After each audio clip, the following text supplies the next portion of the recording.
হ্যাঁ দেখো, যেটা বলতেছিলাম যে এখানে এই মিড টার্মের যে প্র্যাকটিস ফাইলটা, এটাতে দেখলে তোমরা খেয়াল করলে দেখতে পারবা যে এখানে একটা কমপ্লিশন পার্সেন্টেজ দেয়া আছে। হ্যাঁ, কতটুকু কমপ্লিট হয়েছে যে একদম নিচে এই ফাইলটাতে এখানে হচ্ছে কমপ্লিশন কয় পার্সেন্ট হয়েছে এটা দেখতে পারবা, এখানে দেয়া আছে।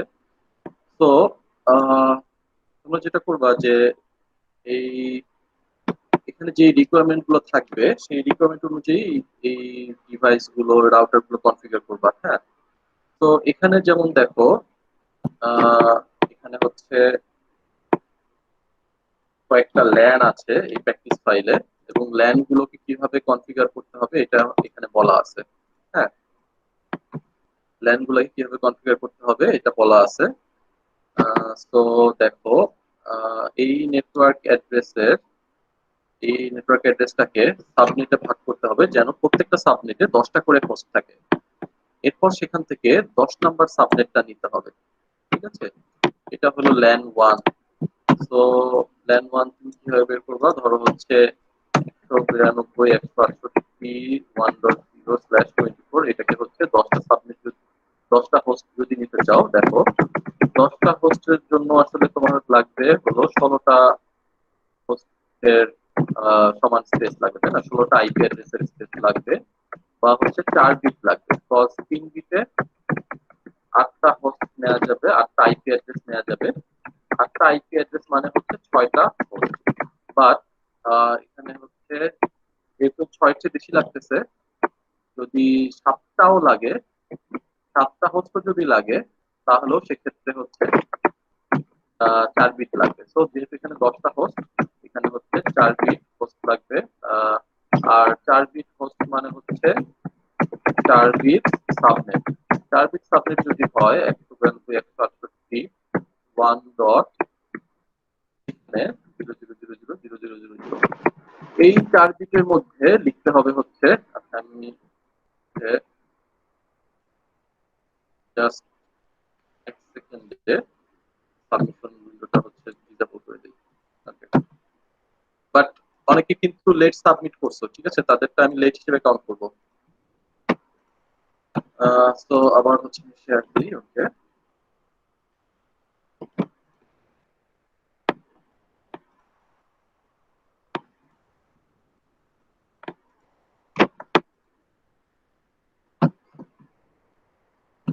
ঠিক আছে, যেখানে ছিলাম,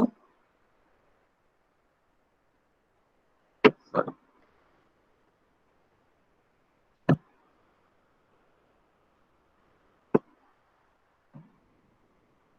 হ্যাঁ, এখানে হচ্ছে 4 বিট সাবনেট, 4 বিট হোস্ট। তো এই 4 বিটের মধ্যে লিখতে হবে 10, অর্থাৎ 1010। 1010 মানে হলো এটা হচ্ছে 128+32 মানে হচ্ছে 160/28। এটা হলো সাবনেট। তো এখন বলতেছে যে আচ্ছা, ল্যান টু এটাও বের করে ফেলি। তারপর হচ্ছে ল্যান ওয়ান, ল্যান টু তাহলে কত হবে? ল্যান টু হবে হচ্ছে 15টা হোস্ট। 192.168 15টা হোস্ট হলে এখানে হচ্ছে দেখো 4 বিটে হলো 16টা আইপি অ্যাড্রেস, মানে হচ্ছে 14টা হোস্ট। তাহলে 15টার জন্য নিশ্চয়ই তাহলে 5 বিট লাগতেছে। হ্যাঁ, 15টার জন্য তাহলে লাগবে 5 বিট। তো 5 বিটের মধ্যে যদি হয়, মানে হচ্ছে 5 বিট, তাহলে হচ্ছে 3 বিট হলো সাবনেট। সাবনেট যদি 3 বিট হয়, সেক্ষেত্রে 2.3 বিটের মধ্যে লিখতে হবে 6, 110, অর্থাৎ এটা হবে হচ্ছে 110 মানে তারপর হচ্ছে সবগুলো জিরো, এটা মানে হচ্ছে 192/27। তো /27 এর জন্য সাবনেট মাস্ক কত হয় এটা হচ্ছে এখানে লিখে রাখি, 255.255.240 হচ্ছে 4।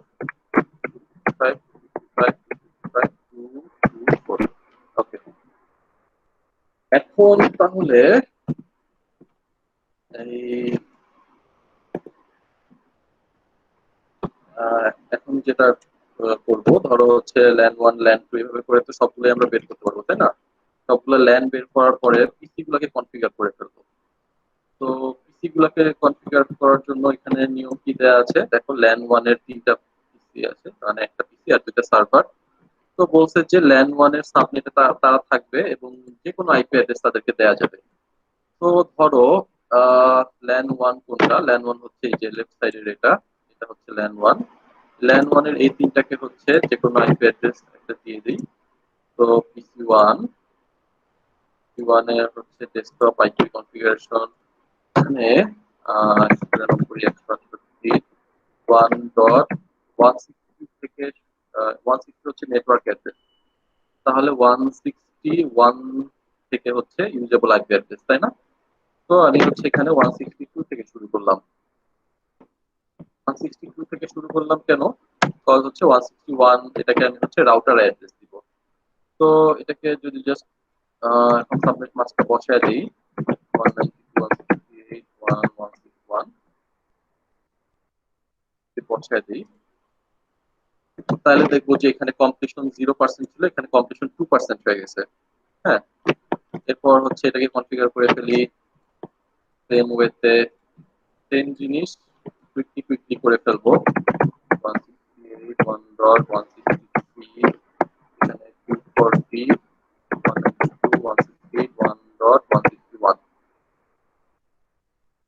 তো এভাবে করে কনফিগার করে ফেলবো 192.168.1.164 এ 5 পর একটা দিলেই হবে 240, 192.168.1.161। ঠিক আছে, সো এভাবে করে হচ্ছে দেখলাম যে তিনটা পিসি কনফিগার করলাম, 6% হয়ে গেল। তো রাউটার কনফিগারেশনের কথা বলছিলাম যে রাউটার কনফিগারেশনের জন্য এই ট্যাব গুলো ডিসেবল থাকতে পারে। রাউটার কনফিগারেশনের জন্য যেটা করতে হবে দেখো, রাউটার কনফিগারেশনের জন্য সিএলআই ট্যাবটা যেহেতু ডিসেবল করা, এখানে একটা পিসি ধরো টেনে নিয়ে আসি, টেম্পোরারি একটা পিসি, জাস্ট এটা কোনো কনফিগারেশন কিছু নেই, জাস্ট রাউটারের সাথে কানেক্ট করার জন্য। হ্যাঁ, এটাকে হচ্ছে এই যে কনসোল কেবল দিয়ে কানেক্ট করবো রাউটারের সাথে, RS-232 পোর্ট থেকে রাউটারের কনসোল পোর্টে। এবার হচ্ছে এই টার্মিনালে যাব, ডেস্কটপ থেকে টার্মিনালে যদি যাই তাহলে হচ্ছে রাউটারের যে সিএলআই যে কম্পিউটার ওইটাকে আমরা অ্যাক্সেস করতে পারবো। হ্যাঁ, তো এখন দেখি আর থ্রি হলো আর থ্রি হলো ইসে কানেক্ট, দেখি আর থ্রি এর ক্ষেত্রে নিয়ম কি দেয়া আছে। আর থ্রি কে বলা হয়েছে ল্যান 1 সাবনেটে এনি আইপি অ্যাড্রেস দেয়া যাবে এবং সেটা হবে হচ্ছে এই যে এই ইন্টারফেসে গিগ 00।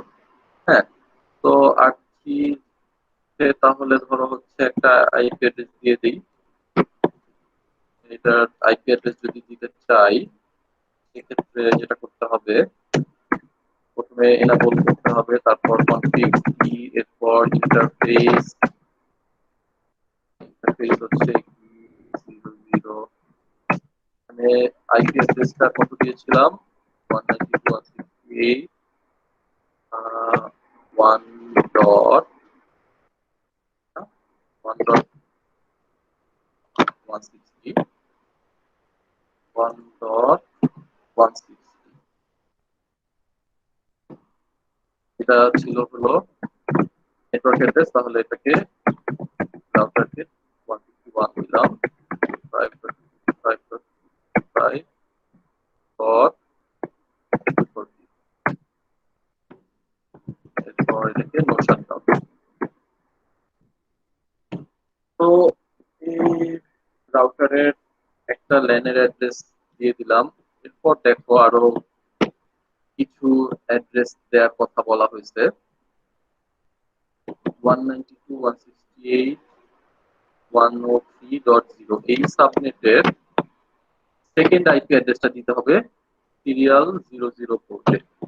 ওকে, তাহলে সিরিয়াল 004 কে এই অ্যাড্রেসটা দিই, এক্সিট দিয়ে ইন্টারফেস সিরিয়াল 000, মানে এটা এই ল্যানের সেকেন্ড আইপি অ্যাড্রেসটা কত হবে 8 এর জন্য?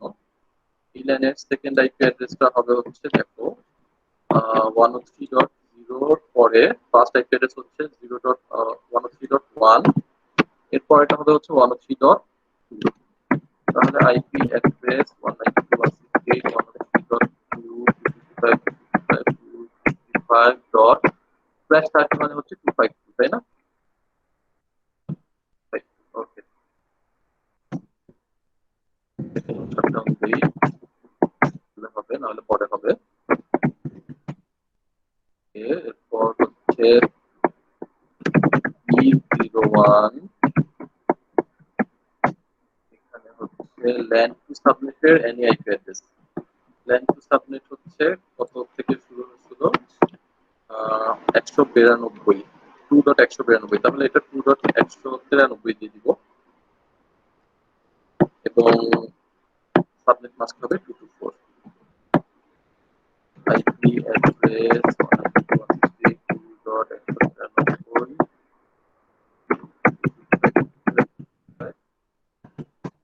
ওকে,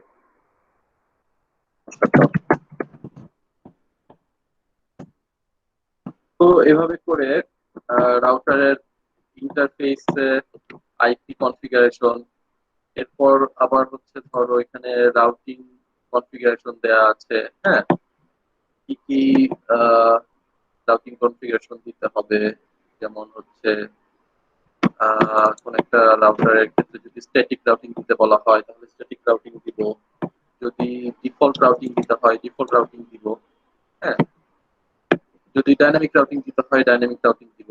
তো এগুলো কমপ্লিট করলে দেখবো যে হচ্ছে এখানকার কম্পিটিশনটা অনেক দূর হয়ে গেছে আর কি।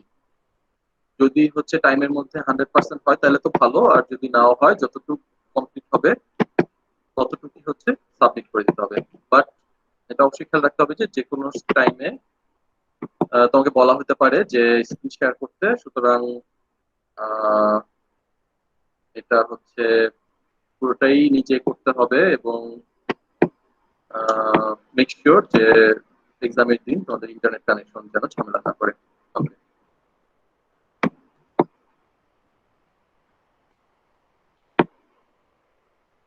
হ্যালো হ্যাঁ বলো। স্যার, ওই কুইজ সাবমিট করার সময় স্যার স্যার মেসেজ আসতেছিল যে quiz is no longer accepting response. ও আচ্ছা, না আমি হলো ওই যে কিছুক্ষণ আগে ওটাকে অফ করে দিছি, ঠিক আছে। স্যার তো সাবমিট করার সময় স্যার এটা লেখা উঠতেছিল। না, সাবমিট করার সময় লেখা ওঠার কথা না, কজ 10টা, যদিও 10টা 18 পর্যন্ত আমি বলছিলাম টাইম, বাট আমি শিওর যে আমি 10:30টার দিকে যে অফ করছি, হ্যাঁ। স্যার কারণটা কি তাহলে স্যার এটা?